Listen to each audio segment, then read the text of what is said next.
So we want to divide our paper into 8 sections. So I'm going to estimate a line for the middle, put my ruler along that line and trace it. And then I'm going to divide these other sections as well. It really doesn't have to be perfect because again, this is just a technique exploration. We're just really starting to get ourselves into the idea of how watercolor works, how it moves on the paper. All right, so I've got 8 different sections and we're ready to go. So I'm going to also tape my paper to the table. This is going to work best because then we can have our paper not be moving around.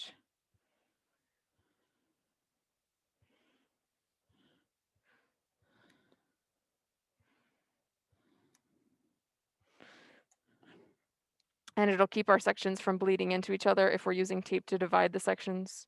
So it just makes the whole thing a little bit easier. But if you don't have tape, you can just roll with what you have.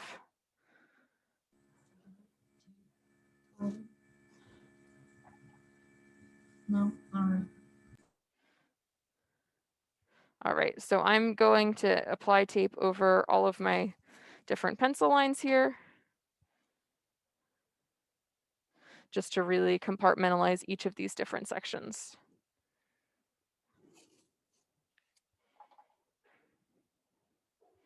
Oopsie, this one wasn't long enough. Let's make it just a bit longer. Okay, so I've got my paper all set up. Now, the first couple of painting techniques we're going to be doing are called washes. So we will need to use our water as well for these. So first, we're just going to do an even wash on one part of the paper. And you can do a wash with the paper being wet or with the paper being dry.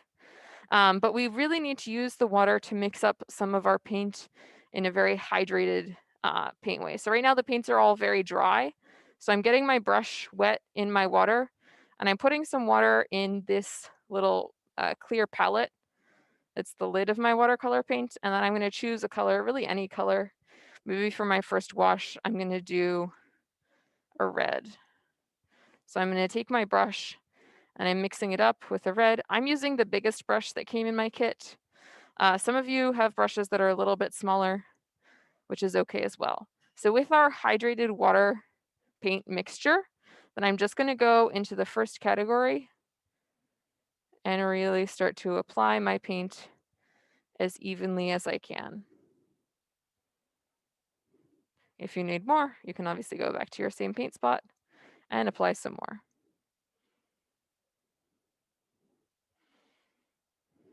All right. One of the challenges with watercolor is trying to make it as even as possible, but we don't want it to worry too much either. Watercolor has its way of kind of doing its own thing, and part of the watercolor process is just becoming familiar with that. The second technique we're going to do is called a graded wash. So this is where a color is going to fade into white. So I'm going to start by cleaning my brush in the water, and I might use a different color this time. Maybe I'll use purple just for fun. You can use any colors. You don't have to use the same colors I'm using. And this time I'm going directly into the paint and I'm picking up the paint directly without diluting it. So my paint should be somewhat more concentrated this time. I'm going to start at the top of my section with my paint. And you can see it's really dark, it's very pigmented. Now I'm going to go into my bucket of water again, wash my brush, and use just some clear water to pull the paint down through the rest of the section. So this is called a graded wash, where we're basically creating a gradient between the water and the paper. So it goes, or sorry, between the paint and the paper. So it goes from a really dark paint to a really diluted paint. And trying to get this edge smooth is one of the more challenging aspects of watercolor painting. I found that these paints aren't as friendly for some of this as some other watercolor paints I've used in the past, but we can still sort of try to blend this as well as we can. All right, so we've got a dark that goes to the white of the paper. So our first one is a flat wash. Our second one is a graded wash.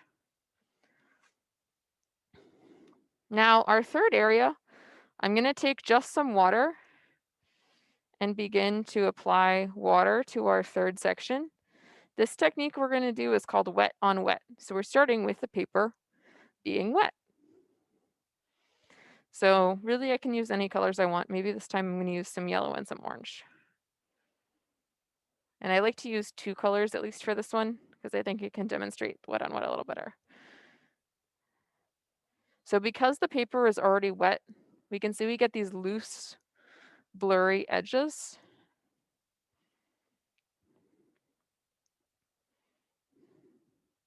I always wash my brush in between colors so I'm not muddying up my paint set.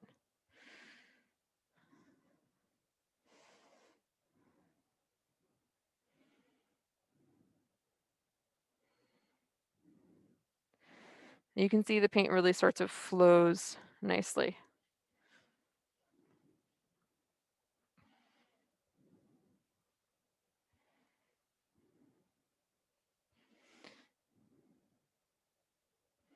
I did put a video embedded in the PowerPoint. It's not a video I made, it's a video another artist made, but she goes through these ones as well, just possibly in a different order, and even some other techniques that we're not doing because they require other different tools. And I'll post this also to the Google Classroom later this afternoon. All right, so that was wet on wet. Now we're going to do wet on dry. So this time I'm going to paint something similar without getting the spot wet first. I'm going to use the same colors for better comparison and contrast. So this time if I do sort of a funny shape with the yellow, we can see it has really clean and crisp lines. It doesn't bleed, it doesn't feather. It just looks, it's got harsher edges. You can probably see that even better with the orange when I add some orange.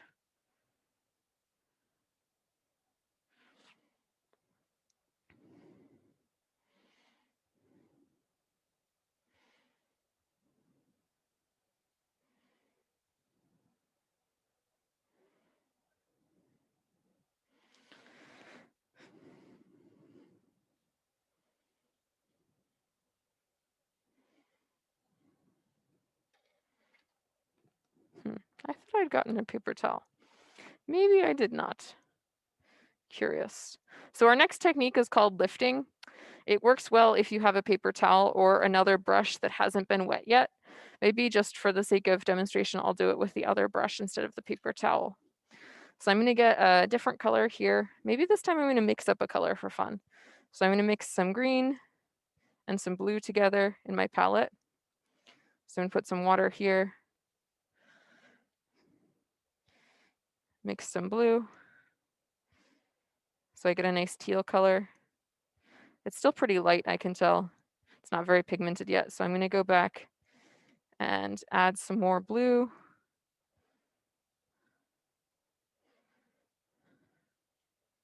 Washing my brush between colors because I don't want to mix up my palettes. Then add some more green. That's a little darker. So if you ever get a color that's too light, it just means that has a lot of water. And you can add more pigment to make it darker. And then I'm going to paint this over in a even flat wash. But we have flat wash up here, so this one's going to be different. In this one down here, I want to practice what's called lifting, where we're using another paintbrush or a paper towel to lift away some of the pigment. So if I go in here and I paint over top, you can see it's a bit lighter where I'm picking up that pigment. And if I need to wash it off, that's okay. I'm just going to squeeze it out to go back and lift some more paint. So lifting can be a really good way to create clouds if you want your clouds to still have a little bit of color, which most clouds probably would. Sometimes even if I use just a little bit of water, it can really lift even more of the paint.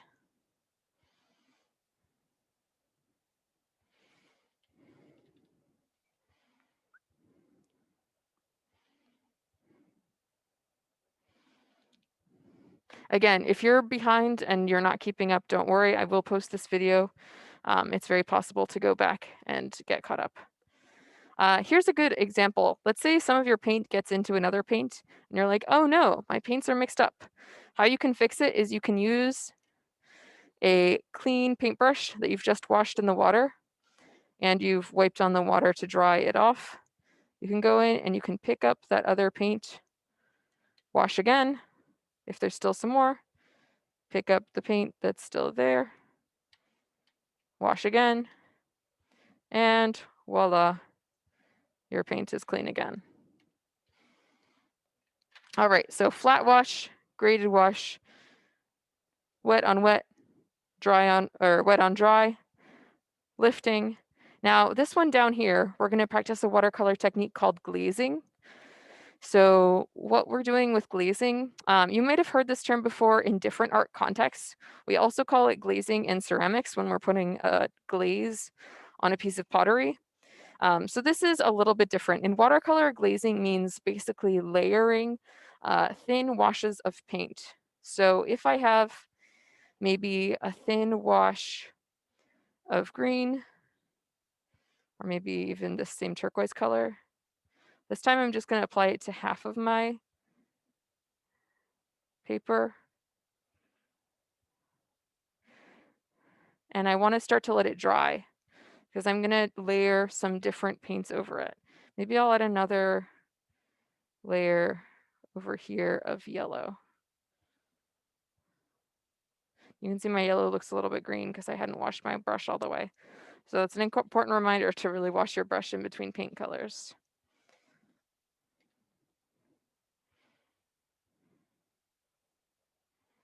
So I've got 3 different stripes. We're going to let these stripes dry and then we're going to paint across them with some additional colors so we can get those layers. All right. Our 7th technique is called dry brush. So predictably, we want a drier brush for this one. So if you have a paper towel, you can dry your brush off till it's very dry. I'm just going to use this brush that I haven't used yet. And I'm going to put it into a paint that I've gotten wet with my other brush. So my red paint is pretty wet, but when I pick up the paint, then it's very pigmented. And when I actually start to paint, you can see the texture of the brush. So this paint technique, we're really using very little water. You want to be careful that your paint pigments here aren't too thick. We don't want to just waste the paint. So I'm really applying it gently and lightly. And this kind of technique is really great if you're painting an animal and you want to apply something like fur. It's also a good technique for grasses.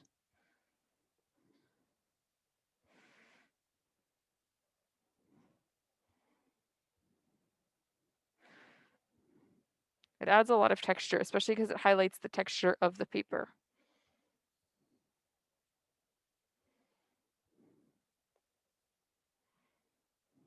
My purple paint was a bit more hydrated, so the first 2 strokes didn't show as much. The dry brush.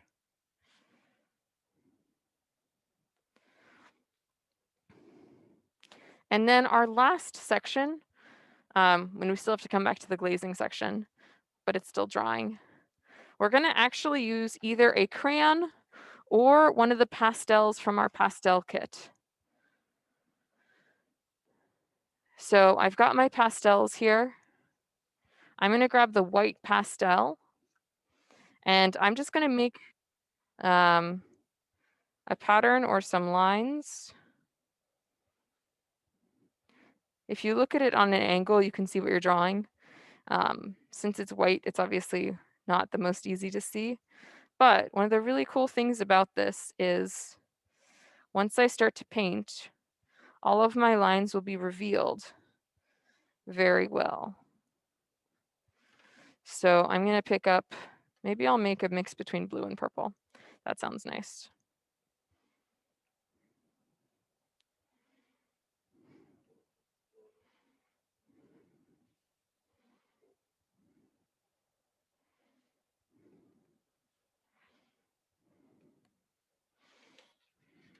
So I've got some blue on my paint palette, washing my brush, then picking up some purple. And when I paint over top, we can see the pattern revealed because the oil in the oil pastel resists the water. so it doesn't cover that part. You can also do this with a white crayon or a wax from a candle. If you have like a small birthday candle you could draw with, that would work as well. All right, so let's go back and finish our glazing one now that this is more dry. I'm just gonna wash my brush really, really well since I painted over the oil pastel and it picked up a little bit of the oil from the pastel. So I'm really gonna thoroughly wash out my brush. And I'm gonna get some red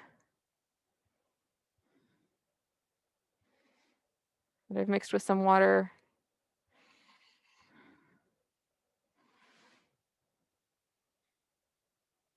And here we can see the glazing effect, which is where you've got watercolor layered and different layers coming and showing through. Maybe I'll go in with a clean brush and pick up some orange. And then for glazing, you really do want to dilute your watercolor paints with water because it's all about the layering and seeing different layers through. So you might be surprised about what happens when different colors are mixing and what it appears. Maybe for my last layer, I'll get some blue.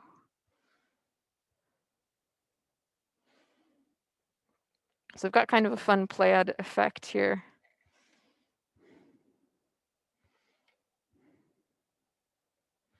Maybe I'll do one more tiny little stripe up at the top with some purple.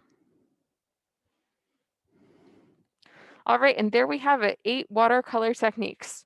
Wash, graded wash, wet on wet, wet on dry, lifting, glazing, dry brush, and resist.